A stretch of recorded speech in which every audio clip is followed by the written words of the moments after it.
日本一のりんご生産量を誇る弘前市。実りの秋を迎え、津軽富士岩木山が雪化粧すると、長い長い冬がやってくる。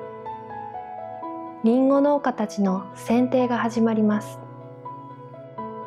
剪定とは、木の成長を見極め、枝を選ぶ栽培技術。未来のりんごを作るために、相棒の剪定のこを持って、今日も畑に出かけます。そのノコの切れ味を支えるのが目立て職人です。リンゴを作る上で非常に重要で、まあ7割、剪定にかかってると思うけども、まあ切ることでいいリンゴをやっぱりならす、とりあえずくらい強くないと、毎年考えながら切っても予想通りは絶対いかないんで、木はもう全然違う方に曲がっていったり、ちょうどいい実がならなかったり、本当難しいかなと思います。満足の作業はないみたいだね。毎年勉強で、一回目立てしてもらうと3ヶ月ぐらいは大丈夫だね。これはね、30年ぐらいになるけど、そのくらいになるとで何にも使えるから。一回使ったとこも一回研ぐとまた前以上に切れるようになってくるんですよ。だんだん葉が薄くなってくるのもあって、でもう全然力いらずに切れるので、ただ愛着がくっついた。折らないように大切に使って。あいよって言って、目立てするだけじゃなくて、ノコについてのあれこれいろんな話を聞けるわけです。それも楽しくて。名古屋は見立て屋はいっぱいあったみたいでね。やっぱり職人がだけがある人は、自信持ってやってるからさ。収納してまだ間もない須藤さん。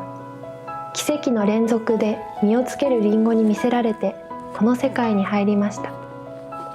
初めての剪定、初めての剪定ノコ。師匠の見よう見まねでノコを引きます。手離せばいい。やっぱノコの引き方からですよ。そして初めての目立て。受け継いだ一本を握りしめてノコ屋にやってきました。宮立さんはただ渡されたノコを研ぎます。何も聞かずともこれまでどのように扱われてきたのかがわかるのです。道具も人も気持ち入ったものがいいんじゃないかなって思うんだけど。布を通してリンゴの木に対して気持ちを込めていくっていうのが印象的でした。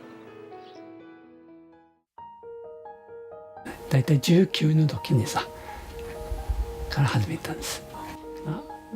こんな仕事をやる人がいないと農家の人困るから、できたら前やってくれって、その一言がこの大変な熱に入っちゃったわけ。結局お客さんの一言一言を理解して覚えてきたってことだね。